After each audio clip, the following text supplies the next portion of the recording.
कहानी की शुरुआत में हम ड्रासा नाम की एक शार्प शूटर को देखते हैं जो पिछले कई घंटों से एक टनल में छुपी हुई है। दरअसल वह यहाँ अपने शिकार का इंतजार कर रही होती है। ड्रासा को पास के एयरपोर्ट पर एक गवर्नमेंट अफसर को मारने का टास्क दिया गया था। कुछ ही देर बाद रनवे पर एक प्लेन लैंड करता है। ड्रासा को जैसे ही अपना शिकार नजर आया उसने उसे कई किलोमीटर दूर से एक ही शॉट में खत्म कर दिया। ड्रासा अपना ये काम इतनी बारीकी से अंजाम देती है कि वहाँ पर मौजूद गार्ड्स को पता ही नहीं चलता कि गोली किसने और कहाँ से चलाई। मिशन कंप्लीट करने के बाद ड्रासा अपनी माँ की कब्र पर जाती है जहाँ उसका फादर पहले से ही मौजूद होता है। यहाँ हमें ड्रासा के बारे में एक और बात मालूम होती है कि जब भी वह किसी को अपनी राइफल से मारती है तो उस बुलेट के कवर को अपने पास रख लेती है और फिर वह इन बुलेट कवर्स को अपने पिता को सौंप देती है। दरअसल ड्रासा एक कॉन्ट्रैक्ट किलर थी, यानी वह पैसों के लिए लोगों को मारा करती थी और अब तक कई लोगों को मार चुकी थी। इसे लोगों को मारना तो बिल्कुल अच्छा नहीं लगता था, लेकिन अब यह काम उसका पेशा बन चुका था। इसलिए ड्रासा उन बुलेट्स के कवर्स को अपने फादर को पकड़ा देती, जिससे उसका दुख थोड़ा कम हो जाता। ड्रासा अपने पिता को बताती है कि मुझे एक और नया प्रोजेक्ट मिला है जो पूरे 1 साल तक चलेगा। शायद इस दौरान मैं आपसे मिल नहीं पाऊंगी। जिस पर ड्रासा के फादर जवाब देते हैं, तुम हर साल आती हो और मुझे कुछ गोलियों के कवर पकड़ा देती हो, मगर अगले साल ऐसा नहीं होगा। मेरा कैंसर का लास्ट स्टेज चल रहा है, मेरे पास अब ज्यादा वक्त नहीं बचा और अगर आने वाले दिनों में मेरी मौत नहीं हुई तो मैं खुद 14 फरवरी वैलेंटाइंस डे पर अपनी जिंदगी खत्म कर लूंगा, क्योंकि अब मेरे पास जीने की कोई वजह नहीं है। तुम्हारी माँ भी मर चुकी है और तुम भी अपने काम के चलते साल में 1-2 बार मुझसे मिलने आती हो, इसलिए हो सकता है ये हमारी आखिरी मुलाकात हो। ये सुनकर ड्रासा की आंखें भर आती हैं। अब यहाँ सीन शिफ्ट होता है और हम देखते हैं इस कहानी के दूसरे लीड कैरेक्टर लेवाई को। लेवाई की जिंदगी बिल्कुल भी ठीक नहीं चल रही थी। उसे अक्सर भयानक सपने आते थे और नींद उसकी आंखों से कोसों दूर चली जाती थी। एक रात जब उसकी आंख बुरे सपने से खुलती है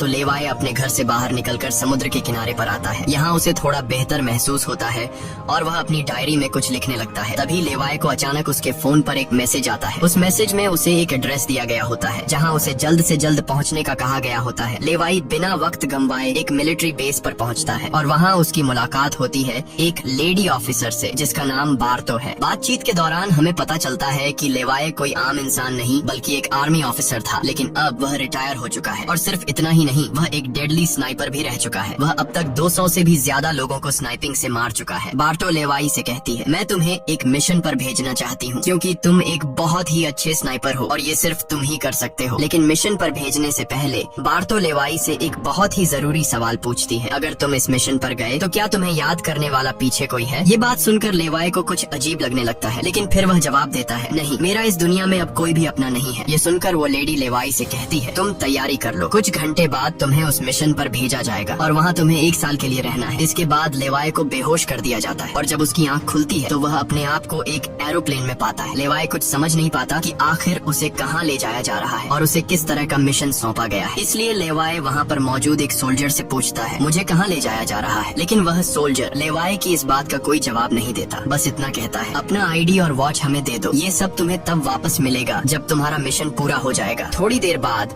वो सोल्जर उसे बताता है, अब तुम्हारा प्लेन से उतरने का वक्त आ चुका है। कुछ ही मिनटों में हम नो फ्लाइंग जोन एरिया में एंटर करने वाले हैं। यहाँ से आगे जाने की हमें परमिशन नहीं है। बस वो सिर्फ इतना बताता है कि नीचे उतरने के बाद तुम्हें अकेले 32 किलोमीटर नॉर्थ की तरफ पैदल जाना होगा, तब तुम अपनी मिशन वाली जगह पर पहुँच जाओगे। लेकिन लेवाई के दिमाग में अब भी एक ही बात चल रही थी। वो फिर से उस सोल्जर से पूछता है, आखिर हम जा कहाँ रहे हैं? इस पर सोल्जर जवाब देता है, मुझे इस सवाल का जवाब देने का परमिशन नहीं है। मेरी वर्दी में एक माइक्रोफोन लगा हुआ है। अगर मैंने तुम्हें इस जगह के बारे में बताया तो मुझे नौकरी से निकाला जा सकता है या फिर मारा भी जा सकता है। यह बात सुनकर लेवाई के गले में सांसें अटक जाती हैं। इसके बाद उसे एक पैराशूट दिया जाता है और प्लेन का दरवाजा खुलते ही लेवाई कूद जाता है और सेफली लैंडिंग करता है। लेकिन असली गेम तो अब शुरू होता है। 32 किलोमीटर की दूरी उसे पैदल तय करनी थी। लेवाई को पैदल चलते चलते 2 दिन बीत जाते हैं और 2 दिनों का लंबा सफर तय करने के बाद फाइनली वो उस जगह पर पहुंच जाता है। वो देखता है कि ये एक बहुत ही सुनसान इलाका है जहां इंसान तो दूर बल्कि उससे परिंदे भी नहीं दिखाई देते। तभी उसकी मुलाकात जेडी नाम के एक आदमी से होती है। जेडी 1 साल तक यहाँ मिशन पर था, अब उसकी ड्यूटी खत्म हो चुकी है, इसलिए अब लेवाई उसकी जगह संभालेगा। जेडी लेवाई को एक वॉच टावर की तरफ ले जाता है। टावर के टॉप पर पहुँचने के बाद लेवाई को अब भी समझ नहीं आ रहा था कि उसे यहाँ क्या काम करना है। यही सवाल जब वो जेडी से पूछता है तो जेडी जवाब देता है, यहाँ एक बहुत ही गहरी खाई है जिसे गॉर्ज नाम दिया गया है। ये एक बहुत ही मिस्टीरियस और गहरी खाई है जिसके बॉटम तक आज तक कोई भी नहीं पहुंच पाया। तुम्हारा काम बहुत ही सिंपल है, तुम्हें इस खाई की पहरेदारी करनी है। इसके बाद वो लेवाई को यहाँ के स्ट्रिक्ट रूल्स बताता है। वह कहता है तुम यहाँ से बाहर महीने में एक ही बार हेडक्वार्टर फोन कर सकते हो, चाहे कुछ भी हो जाए।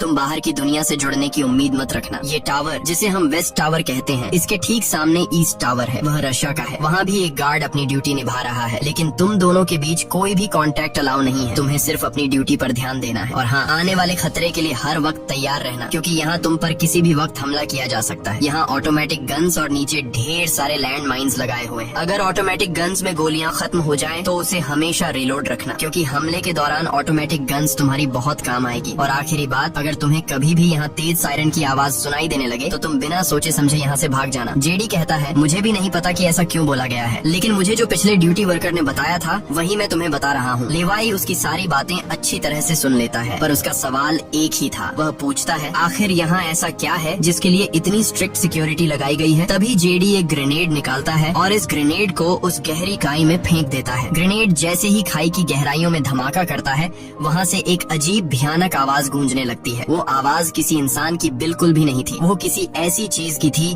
जो अंधेरे में छुपी थी। जेडी लेवाई की तरफ देखता है और कहता है ये आवाज जो तुम सुन रहे हो, ये उन क्रीचर्स की है जिन्हें हम हॉलोमैन कहते हैं। ये क्रीचर्स इस घड़े के अंदर रहते हैं और तुम्हारी यहाँ पर ड्यूटी ये है कि इस घड़े के अंदर से किसी भी क्रीचर को बाहर निकलने नहीं देना है। कहा जाता है कि 1940 में यूएस आर्मी के 2400 आर्मी सोल्जर्स को इस गड्ढे के अंदर भेजा गया था, ताकि यह सोल्जर्स उस गड्ढे के अंदर मौजूद सभी क्रीचर्स को खत्म कर सके। लेकिन आज तक उनमें से एक भी जिंदा सोल्जर वापस लौट कर नहीं आया। और अब जेडी लेवाई को पूरी इन्फॉर्मेशन हर एक चीज का बताकर घर वापस जाने की तैयारी करने लगा, क्योंकि उसने यहाँ 1 साल की ड्यूटी पूरी कर दी। अब लेवाई को यहाँ 1 साल तक ड्यूटी देनी थी। जेडी लेवाई को अलविदा कहकर यहाँ से निकल पड़ता है। वह बहुत खुश था क्योंकि 1 साल बाद वह घर जाने वाला था, लेकिन उसे पता नहीं था कि आगे उसके साथ कुछ ऐसा होने वाला है जिसके बारे में सोचने से भी डर लगता है। लोकेशन पर पहुंचने के बाद जेडी जैसे ही स्मोक करता है, तब एक हेलीकॉप्टर उसे लेने के लिए आता है। वह हेलीकॉप्टर उसके लिए रस्सी नीचे फेंकता है और जेडी इस रस्सी के जरिए ऊपर हेलीकॉप्टर में चढ़ने लगता है। हेलीकॉप्टर में बैठा एक सोल्जर पहले जेडी की आइडेंटिटी कंफर्म करता है। जेडी जब उसे अपनी पूरी इन्फॉर्मेशन देता है, तो हेलीकॉप्टर में बैठा वो सोल्जर पहले जेडी को शूट करता है और उसके बाद उसकी रस्सी काट कर उसे नीचे गिरा देता है। अब यहाँ एक बात तो साफ हो चुकी थी कि जो इस जगह आता है वो यहाँ से कभी लौट नहीं पाता। इसके बाद हमें अगले दिन का सीन दिखाया जाता है। लेवाई अपने काम को निभाने लगता है। सबसे पहले वो यहाँ की कुछ रिपोर्ट्स चेक करता है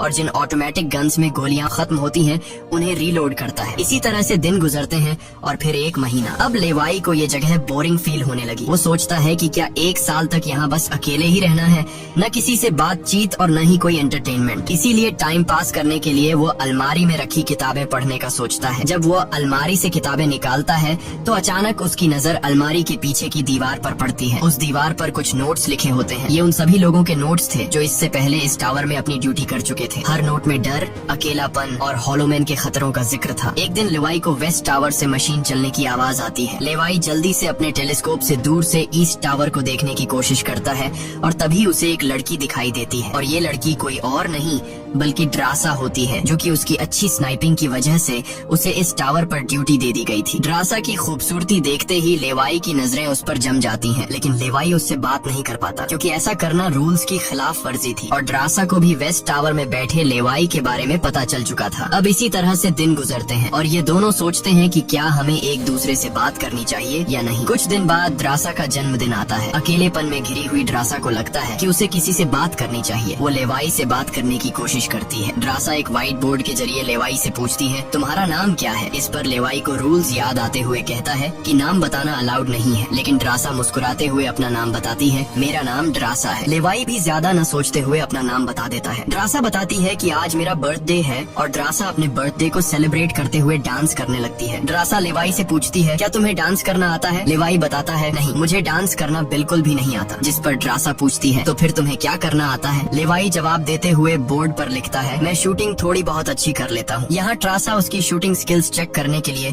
अपने टावर पर एक छोटी सी बोतल उसके सामने रख देती है और लेवाई अपने टारगेट को निशाने पर रखते हुए एक ही गोली में उस बोतल को फोड़ देता है। अब यहाँ ड्रासा भी पीछे रहने वाली नहीं थी। वह भी अपनी शूटिंग स्किल्स को दिखाते हुए लेवाई के टावर में रखी एक छोटी सी बोतल को बिल्कुल परफेक्ट शूट कर लेती है, जिससे लेवाई को पता चलता है कि ड्रासा कोई आम लड़की नहीं बल्कि वह एक डेडली स्नाइपर है। धीरे धीरे दोनों की बातचीत बढ़ने लगती है। ड्रासा ड्रासा और लेवाई एक दूसरे को समझने लगते हैं। लेकिन तभी जब ये दोनों बातचीत में मसरूफ होते हैं, ड्रासा की नजर अचानक नीचे गड्ढे की तरफ जाती है। वो देखती है कि नीचे से कुछ भयानक क्रीचर्स यानी होलोमैन तेजी से वेस्ट टावर की तरफ चढ़ रहे हैं। वह जल्दी से लेवाई को अलर्ट करती है, नीचे देखो, तुम्हारी तरफ कुछ क्रीचर्स बढ़ रहे हैं। लेवाई जैसे ही नीचे देखता है, उसकी आंखें चौंक जाती हैं। नीचे सिर्फ एक या दो नहीं बल्कि हजारों क्रीचर्स ऊपर की ओर बढ़ रहे होते हैं। वो बिना वक्त गंवाए अपनी स्नाइपर राइफल उठाता है और एक एक करके क्रीचर्स को शूट करने लगता है। लेकिन क्रीचर्स की तादाद इतनी ज्यादा होती है कि लेवाई उन्हें अकेले संभाल नहीं पाता। इसलिए ट्रासा भी अपनी मशीन गन से गोलियां बरसाने लगती है। अब वेस्ट टावर यानी ट्रासा की तरफ भी क्रीचर्स बढ़ने लगे। ये दोनों अपनी अपनी साइड से इन क्रीचर्स को मारने लगते हैं। लेकिन तभी लेवाई देखता है कि एक क्रीचर ऊपर ट्रासा के टावर तक पहुंच चुका है और वह क्रीचर जैसे ही ट्रासा पर हमला करने वाला होता है तो लेवाई ईस्ट टावर से अपनी जबरदस्त स्नाइपिंग स्किल्स का इस्तेमाल करते हुए उस क्रीचर को मार गिराता है। अब लेवाई और ड्रासा दोनों को एहसास हो जाता है कि इस खतरनाक जगह में अगर जिंदा रहना है तो उन्हें मिलकर लड़ना होगा। सब कुछ संभालने के बाद ड्रासा बताती है, ये मेरी लाइफ का सबसे बेस्ट बर्थडे था। अगली सुबह लेवाई नीचे लगी लैंड माइन्स को ठीक करता है और ऑटोमेटिक गन को रीलोड करता है। तभी अचानक खाई के अंदर से एक ड्रोन निकलता है। वो ड्रोन कुछ सेकंड्स तक लेवाई की तरफ देखता है। ड्रोन अजीब तरीके से स्कैन करता है। ये देखकर लेवाई हैरान रह जाता है और उसे कुछ समझ नहीं आता कि ये ड्रोन क्यों और किसके लिए भेजा गया था। इस तरह से दिन गुजरते हैं और फिर महीने। इन दोनों की आपस में दोस्ती होने के बाद अब उनके दिन अच्छे गुजर रहे थे और अब उन्हें अकेलापन बिल्कुल भी महसूस नहीं होता था। पर एक दिन ट्रासा बहुत ज्यादा सैड होती है क्योंकि आज 14 फेब था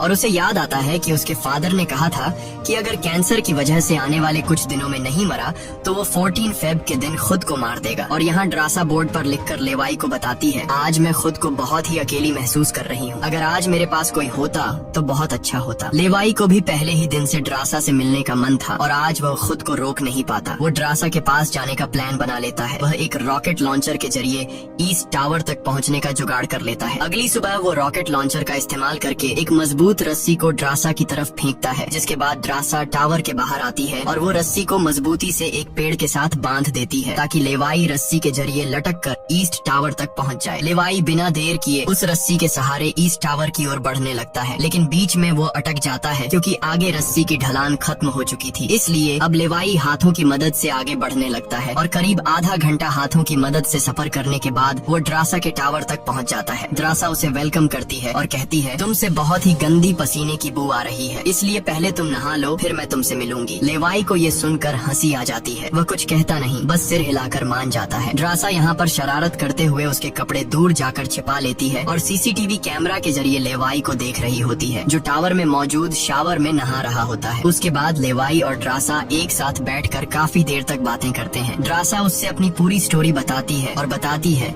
कि अब इस दुनिया में मेरा कोई नहीं रहा, सिर्फ मेरे फादर जिंदा बचे थे, पर कल के दिन उसने भी खुद को मार दिया होगा। यहाँ लेवाई भी ट्रासा को रात में आने वाले भयानक सपने और अपने उन दिनों के किस्से सुनाता है जब वह यूएस आर्मी में था। इस तरह से बातें करते करते रात हो जाती है। ड्रासा यहाँ एक सॉफ्ट म्यूजिक लगा लेती है। ये दोनों म्यूजिक की धुन पर डांस करने लगते हैं। इसी डांस के दौरान वो एक दूसरे के करीब आने लगते हैं और उनके बीच रोमांस होने लगता है। कुछ देर बाद लेवाई ड्रासा की तरफ देखकर एक मुस्कान के साथ कहता है, मैंने तुम्हारे लिए एक शायरी लिखी है, जब हम यहाँ से निकलेंगे तभी मैं तुम्हें वो शायरी दूंगा। अगले दिन लेवाई को वापस अपने वेस्ट टावर लौटना था। वह ड्रासा को अलविदा कहता है और रस्सी के सहारे वेस्ट टावर की तरफ चलना शुरू कर देता है। ड्रासा भी उसे जाते हुए देखती रहती है, लेकिन तभी हम देखते हैं कि कुछ क्रीचर्स ऊपर टावर की तरफ बढ़ रहे हैं, जिनमें से एक क्रीचर वहाँ लगे लैंड माइन से टकरा जाता है और एक जोरदार धमाका होता है। लैंड माइन के फटने से जो उसके लोहे के पार्ट्स हवा में उड़ जाते हैं, उनमें से एक पार्ट रस्सी से टकरा जाता है, जिससे रस्सी टूट जाती है और वो तेजी से उस खाई में गिर जाता है। लेवाई को गिरते देखकर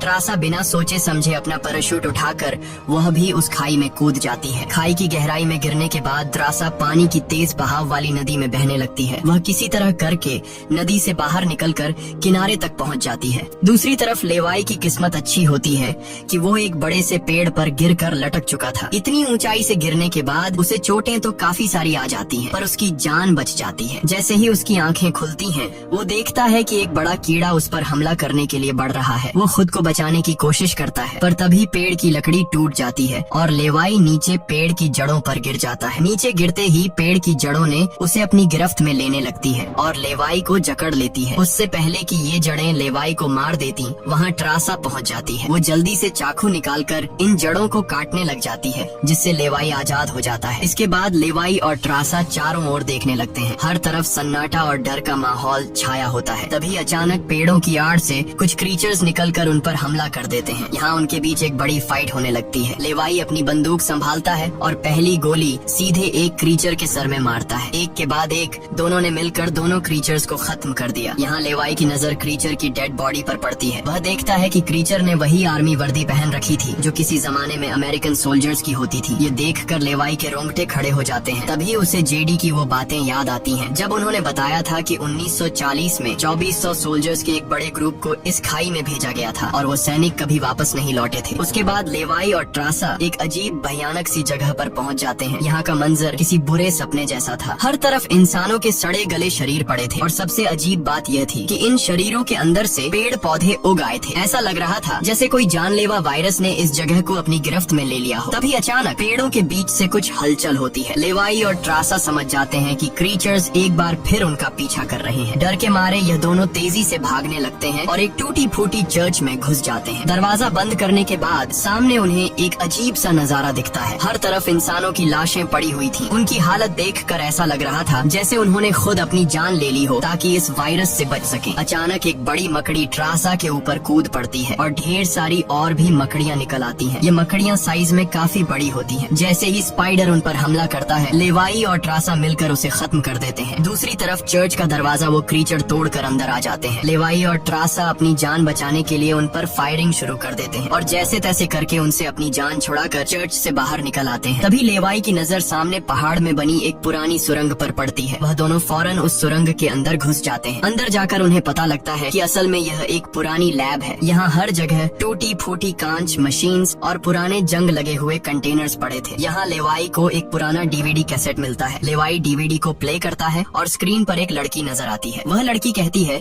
कि हम लोग यहाँ एक सीक्रेट केमिकल मिसाइल प्रोजेक्ट पर काम कर रहे थे। हमारे साथ सैकड़ों साइंटिस्ट थे, पर एक दिन यहाँ भूकंप आया। भूकंप के तेज झटके से मिसाइल की केमिकल लीक हो गई। जहरीला केमिकल हवा में मिलने लगा। कुछ ही घंटों में लोग वायरस से इन्फेक्ट होने लगे। वह लड़की अपना पेट दिखाते हुए बताती है कि मैं भी इन्फेक्टेड हूँ। हालांकि हमने मिलिट्री को सब कुछ बताया। हमने उनसे कहा कि इस पूरे इलाके को बॉम्बिंग करके तबाह कर दिया जाए ताकि इन्फेक्शन और फैल न सके, लेकिन उन्होंने हमारी बात नहीं सुनी। इस वीडियो को देखने के बाद लेवाई को वहाँ एक नए जमाने का कंप्यूटर मिलता है। लेवाई को समझ नहीं आता कि इस जगह में आज के दौर का कंप्यूटर कैसे रखा गया है। लेवाई उसे ऑन करता है और उसमें मौजूद जानकारी को देखकर एकदम सुन रह जाता है। उसे डार्क लेक नाम की एक कंपनी के बारे में पता चलता है जो पैरामिलिट्री बनाने का काम करती है। ये कंपनी यहाँ से इन्फेक्टेड लोगों के सैंपल्स इकट्ठा करके अपने कंट्री के सोल्जर्स को सुपर सोल्जर्स में कन्वर्ट करने के लिए उन पर एक्सपेरिमेंट करती है। यही वजह है कि कोई भी देश इस जगह को मिटाना नहीं चाहता। इसके अलावा लेवाई को यह भी पता चलता है कि यह जो खाई है यहाँ पर एक बहुत ही बड़ा मिसाइल है जिसकी एक्टिवेशन पर जब वो फटेगा तो 4.2 किलोमीटर की लंबाई में सब कुछ मिटा देगा। लेवाई और ट्रासा ये सारा राज समझ जाते हैं। उन्हें पता चल जाता है कि जिस लेडी बार्तो ने उन्हें यहाँ भेजा था वही इस जगह की ओनर है और वो इस जगह का गलत इस्तेमाल कर रही है। और इस जगह को सीक्रेट रखने के लिए लेडी बार्तो हमेशा ऐसे इंसान को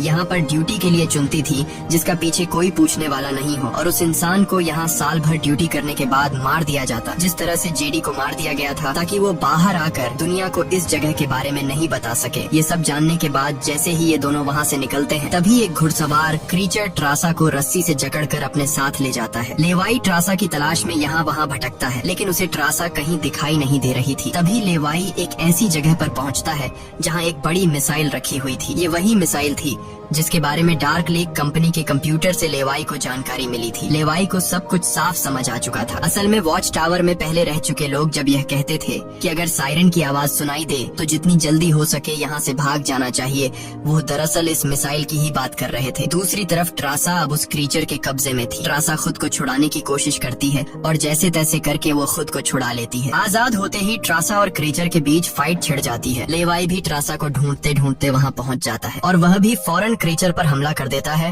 और ये दोनों मिलकर उसे आग लगाकर जला देते हैं। और अब बारी आती है इन लोगों की यहाँ से निकलने की, मगर आगे का रास्ता और भी ज्यादा मुश्किल था। जैसे ही लेवाई और ट्रासा आगे बढ़ते हैं, सामने एक खतरनाक इलाका आता है जहाँ से निकलना एक बहुत ही बड़ा चैलेंज था। यहाँ इंसान और पौधे आपस में पूरी तरह से जुड़े हुए थे, जैसे कि वह किसी खतरनाक एक्सपेरिमेंट का नतीजा हो। खैर, ये लोग हर कदम को संभाल कर रखते हुए आगे बढ़ते हैं कि तभी ट्रासा का पैर फिसल जाता है, जिससे ये पौधे एक्टिवेट हो जाते हैं। वो ट्रासा को जकड़ लेते हैं, लेकिन यहाँ लेवाई हिम्मत दिखाते हुए आगे बढ़ता है और अपनी पूरी ताकत से ट्रासा को छुड़ा लेता है। वह बॉम्ब का इस्तेमाल करके वहाँ के पूरे प्लांट सिस्टम को उड़ा देता है। लेवाई ट्रासा को लेकर वहाँ से बाहर निकल आता है। थोड़ा सा आगे चलने के बाद उन्हें एक गैराज नजर आता है जहाँ पर एक गाड़ी खड़ी होती है। ये दोनों जल्दी से उस गाड़ी में बैठ जाते हैं और उस जगह से निकलने की कोशिश करने लगते हैं। आखिरकार कुछ दूरी तय करने के बाद उन्हें एक रस्सी नजर आती है जो ऊपर वॉच टावर तक जाती थी, लेकिन अब वो क्रीचर्स भी उनका पीछा करते हुए वहाँ तक पहुँच चुके थे। अब यहाँ रस्सी को हाथों से पकड़कर ये लोग अगर ऊपर चढ़ते तो ये क्रीचर्स इन्हें मार देते। इसलिए लेवाई समझदारी से काम लेते हुए जीप को रस्सी से बांधकर ऊपर चढ़ने लगते हैं। ये लोग जीप को इसलिए रस्सी से बांध लेते हैं ताकि ये दोनों जीप में बैठकर उनके हाथ क्रीचर्स के साथ लड़ने के लिए फ्री हों। वो क्रीचर्स उन पर हमला करते हैं और यहाँ उनके बीच एक बड़ी फाइट होती है, लेकिन वो क्रीचर्स तादाद में काफी ज्यादा थे, इसलिए वो इन पर भारी पड़ रहे थे। यहाँ लेवाई के दिमाग में एक आइडिया आता है। वह जीप की पेट्रोल टैंक इन क्रीचर्स पर लीक कर देता है, जिससे निकलने वाले तेल को आग लगाकर उन सभी क्रीचर्स को जला देता है और आखिर में ये लोग उस जीप की रस्सी काट कर उसे नीचे छोड़ देते हैं, जिससे वो सभी क्रीचर्स मारे जाते हैं। इस तरह से ये लोग फाइनली ऊपर चढ़ने में कामयाब हो जाते हैं। अब इन दोनों को पता चल चुका था कि अगर ये दोनों यहाँ साल भर ड्यूटी कर भी ले, तब भी आखिर में इन दोनों को मार दिया जाएगा। इसलिए अब ये दोनों एक बड़ा फैसला करते हैं कि अब वो इस जगह की रक्षा नहीं करेंगे, बल्कि इस जगह को तबाह कर देंगे ताकि इनकी तरह कोई दूसरा सोल्जर यहाँ पर न फंस सके और इस जगह का गलत इस्तेमाल बंद हो जाए। ये सब करने के बाद ये दोनों यहाँ से दूर जाकर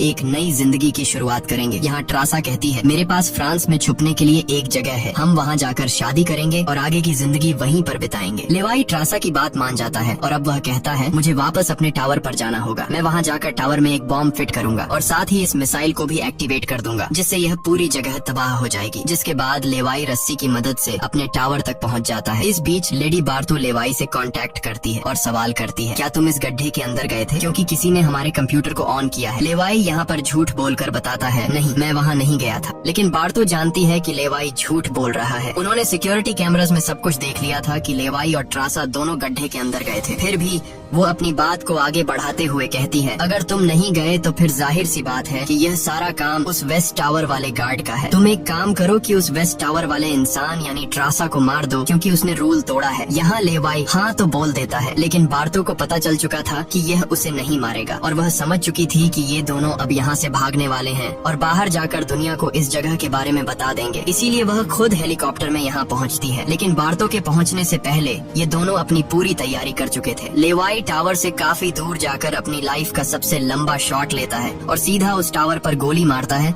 जो सीधा नीचे मिसाइल से कनेक्ट था, जिससे एक तेज सायरन बजने लगता है। अब उनके पास टाइम कम था। ये दोनों तेजी से भागने लगते हैं क्योंकि जब मिसाइल फटेगी तो वह 4.2 किलोमीटर के एरिया को तबाह कर देगी। लेवाई और ट्रासा दोनों पूरी ताकत से जंगल की ओर भागने लगते हैं। ट्रासा अपनी जान बचाते हुए उस जगह से काफी दूर निकल जाती है, लेकिन लेवाई के पैर में चोट आई थी जिससे वह तेज नहीं भाग सकता था। दूसरी तरफ बार्तो को भी यह समझ आ चुका था कि जल्द ही मिसाइल ब्लास्ट होने वाला है। ठीक इसी वक्त मिसाइल एक्टिवेट हो जाती है और एक बहुत ही बड़ा धमाका होता है जिससे पूरी खाई तबाह होने लगती है। ये ब्लास्ट इतना भयानक था कि उसके लपटे और झटके दूर तक फैल गए, जिसमें बार्तो का हेलीकॉप्टर भी उस धमाके की चपेट में आ जाता है और वह वहीं मारी जाती है। ट्रासा ने तो 4.2 किलोमीटर का फासला तय कर लिया था, लेकिन लेवाई उस धमाके की लपेट में आ जाता है और धमाके से आने वाली तेज हवा उसे पानी में गिरा देती है। दूसरी तरफ खाई में सभी क्रीचर्स मारे जाते हैं। अब सिर्फ ट्रासा उस धमाके में जिंदा बच गई थी और वह एक ऊंची जगह पर खड़ी होकर